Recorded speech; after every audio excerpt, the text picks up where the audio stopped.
नमस्कार, मैं हूं निकिता और आप देख रहे हैं सत्य हिंदी। एक नजर डालते हैं अब तक की सुर्खियों पर। एनसीपी नेता और महाराष्ट्र सरकार में मंत्री छगन भुजबल ने मराठा आरक्षण से जुड़े हालिया सरकारी आदेश यानी जीआर का विरोध करते हुए कहा है कि वे इसे अदालत में चुनौती देंगे। बता दें कि सरकार ने पात्र मराठों को कुणबी जाति प्रमाण पत्र जारी करने के लिए यह आदेश जारी किया था ताकि उन्हें ओबीसी श्रेणी में आरक्षण का लाभ मिल सके। भुजबल ने कहा कि ओबीसी नेताओं को इस फैसले पर गंभीर आपत्ति है और यह सवाल है कि क्या सरकार किसी की जाति बदलने का अधिकार रखती है। उन्होंने कैबिनेट बैठक और एनसीपी प्रमुख अजीत पवार की बैठक में भी हिस्सा नहीं लिया। महाराष्ट्र के उप मुख्यमंत्री एकनाथ शिंदे ने कहा है कि मराठा समुदाय को कुणबी सर्टिफिकेट देने से ओबीसी आरक्षण पर कोई असर नहीं पड़ेगा। उन्होंने स्पष्ट किया कि 1967 से पहले के दस्तावेज जिनके पास हैं वे उन्हें दिखाकर सरकार से ओबीसी प्रमाण पत्र ले सकते हैं। शिंदे ने कहा कि मुख्यमंत्री के साथ मिलकर वह ओबीसी नेता छगन भुजबल को समझाएंगे कि नए सरकारी संकल्प से ओबीसी समुदाय को किसी तरह का नुकसान नहीं होगा। दरअसल मराठा आरक्षण की मांग को लेकर ओबीसी समुदाय में आशंका थी कि यह आरक्षण उनके हिस्से से दिया जाएगा, जिससे छगन भुजबल नाराज बताए जा रहे हैं। मराठा आरक्षण आंदोलन को लेकर बड़ा फैसला सामने आया है। कार्यकर्ता मनोज जारांगे ने भूख हड़ताल खत्म करने की घोषणा करते हुए कहा कि मराठवाड़ा और पश्चिमी महाराष्ट्र के मराठा समुदाय को अब आरक्षण मिलेगा। सरकार ने उनकी प्रमुख मांग मानते हुए पात्र मराठों को कुणबी जाति प्रमाण पत्र देने की प्रक्रिया शुरू करने का आदेश दिया है। कुणबी समुदाय ओबीसी श्रेणी में आता है, जिससे मराठा भी अब आरक्षण का लाभ ले सकेंगे। मुख्यमंत्री देवेंद्र फडणवीस ने कहा कि समाधान मिल चुका है और ग्राम स्तर पर समितियां बनाकर मराठों की कुणबी वंशावली साबित करने में मदद की जाएगी। हालांकि ओबीसी नेताओं ने इस फैसले का विरोध किया और आंदोलन की चेतावनी दी। राज्य कैबिनेट में मंत्री छगन भुजबल कैबिनेट बैठक से अनुपस्थित रहे, जो कि अन्य पिछड़ा वर्ग के एक प्रमुख नेता हैं। उनकी अनुपस्थिति से असहमति के संकेत मिले। इस बीच बॉम्बे हाई कोर्ट ने जारांगे से उनके आंदोलन के दौरान मुंबई में हुए नुकसान पर जवाब मांगा है। अमेरिका में हिंदू समुदाय के संगठन हिंदू पैक्ट और अहात ने व्हाइट हाउस के व्यापार सलाहकार पीटर नवारो के बयान की कड़ी निंदा की है। नवारो ने फॉक्स न्यूज पर भारत पर आरोप लगाया था कि ब्राह्मण रूस से सस्ता तेल खरीद कर भारतीय जनता की कीमत पर मुनाफाखोरी कर रहे हैं और भारत क्रेमलिन का लॉन्ड्रोमैट बन गया है। उन्होंने प्रधानमंत्री मोदी की भगवा वस्त्रों में तस्वीर भी साझा की, जिसे हिंदू संगठनों ने धार्मिक और सांस्कृतिक अपमान बताया। हिंदू पैक्ट ने ट्रंप से नवारो को बर्खास्त करने की मांग की और इसे हिंदू विरोधी घृणा तथा भारत और अमेरिका रिश्तों के लिए हानिकारक बताया। भारत में भी इस बयान पर तीखी प्रतिक्रिया देखने को मिली है।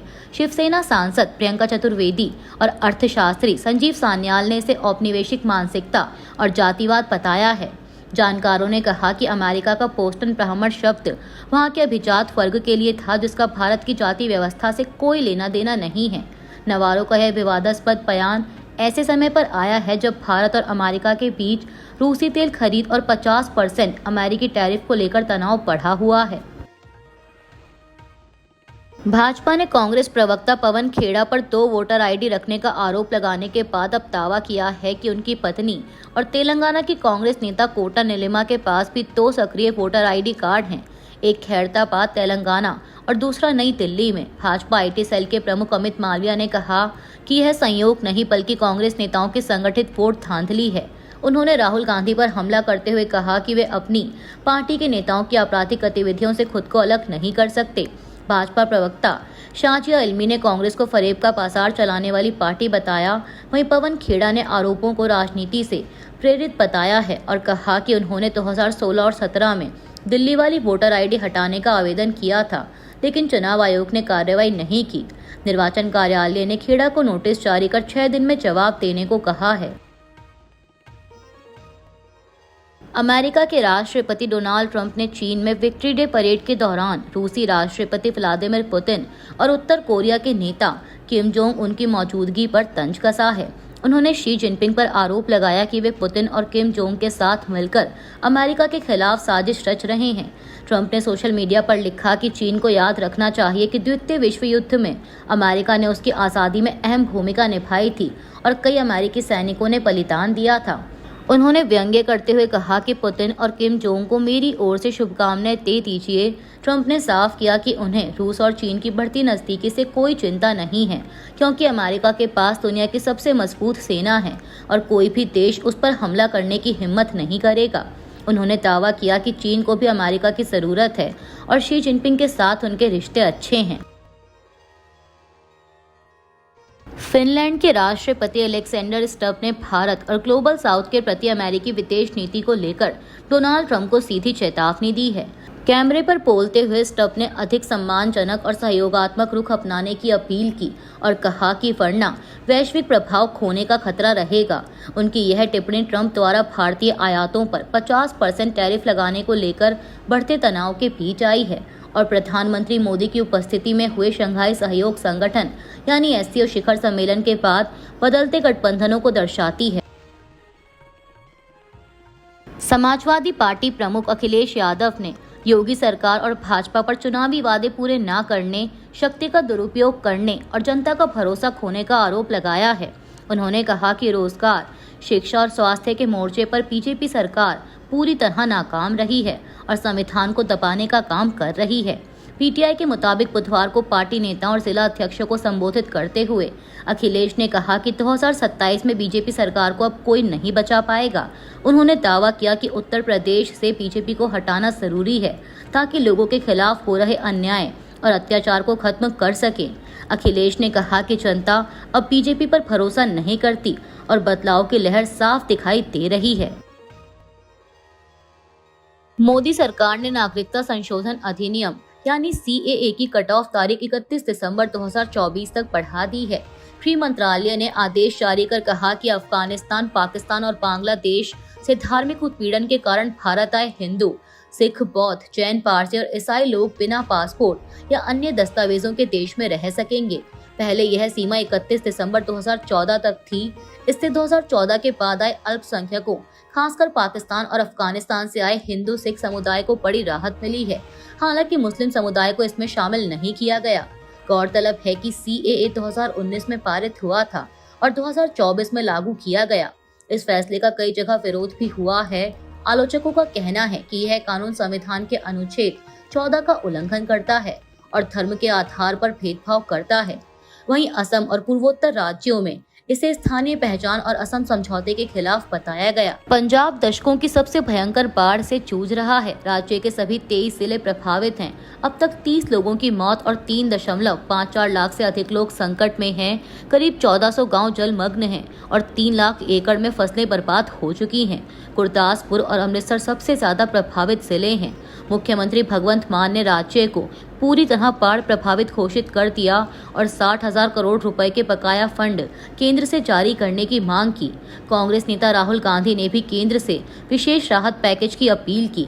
इसी बीच केंद्रीय कृषि मंत्री शिवराज सिंह चौहान गुरुवार को अमृतसर जाकर हालात का जायजा लेंगे। अब तक 19,500 से अधिक लोगों को बचाया गया है और 174 राहत शिविर स्थापित किए गए हैं। सेना, एनडीआरएफ और एसडीआरएफ की टीमें बचाव कार्य में जुटी हैं और स्वास्थ्य सेवाओं के लिए 818 मेडिकल टीमें तैनात की गई हैं।